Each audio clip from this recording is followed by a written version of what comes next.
Take a deep breath in and slowly let it out. Feel the weight of the air in your lungs disappear as you soar higher above a shimmering sky of blue and green. As you exhale, you push further into that colorful world outstretched above your fingertips. Now pause, hold your breath, and flip the camera upside down. Realize that instead of flying, you're actually diving. Scuba diving in the middle of Kankakee, Illinois, in a freezing cold quarry wearing 30 pounds of gear and 3 layers of neoprene.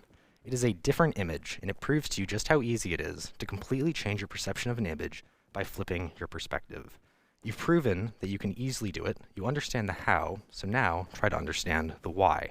Cameras present a wonderful analogy. In the world of filmmaking, we use different lenses to capture different scenes. The lens is selected to suit the scene. For a wide establishing shot, you might use a wide-angle lens. To capture the details on an actor's face, you'll focus in with a higher focal length. The crop, the depth of field, the aperture, they're all factors that we select from when choosing a lens for our shot. It's not as radical as completely reversing your perception of an image, but it proves to you that pictures require different lenses. If you're stuck or limited to just one, you won't be able to capture all the details needed. Take, for example, stargazing.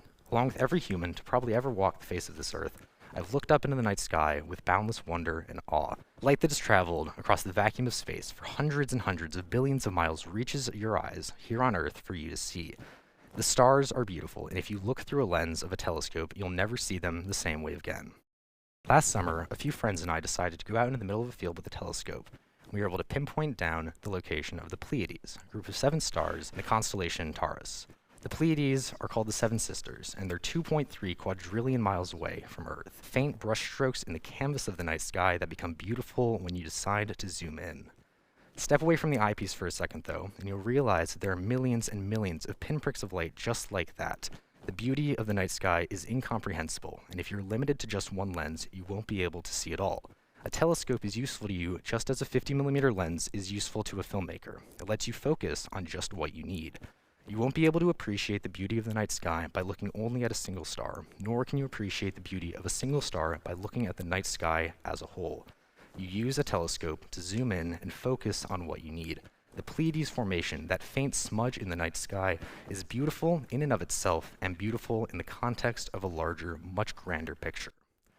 Step back even further now, off the ground and into the sky. The advent of drones into commercial and amateur videography has forever changed our perception of nature. Trees and forests that were once so imposing are made small at your fingertips, the world made large. Through the lens of a drone, you have the opportunity to take a step back and zoom out, to see the greater picture in the context of those finer details. Unlike a telescope, which is fixed and looking out, you have mobility and you look in. Sometimes you may crash the drone, not my fault, but the point still stands. You have the power of both perspectives and you must be able to swap between them. When you start to see everything in the context of details within a much larger picture, you'll begin to appreciate everything in a new light. As a senior going through the college process, in the midst of a pandemic no less, I've had to think really hard about the things that I've come to enjoy and do over the last 17 years. The things that I enjoy are pretty random. Rock stacking, stargazing, drone racing, filmmaking, scouting, camping, individually diasporic, collectively though, forming the picture that is me. There are threads that are individually unique, but come together to make me the person that I am today. Think about yourself, look within, imagine writing another college essay, or on second thought, maybe don't, but still, imagine those tiny details, those hundreds and hundreds of small things that make you who you are, without any one of which you would be a completely different person. We are all testaments to the idea that you cannot evaluate anything, an idea, a person, an event, without looking at both the picture as a whole and the finer details individually in the context of each other. The old adage goes that you don't get to choose the world that you're born into. There are a number of issues currently impacting our world that right now I don't think that I have the correct lens set to justly speak to. What I can say, though, is that we all have the power of perspective. We have the choice to identify which perspectives we use and strike the balance between the telescope and the drone. My perspectives have been inherently shaped by the community and the world that I've come from, but that should not stop me or you from going out, seeking out, and developing new ones. So I ask you now to go out, to flip your perspective, to swap your lenses, and maybe, just maybe, fly in a world that would like to see you dive. Thank you.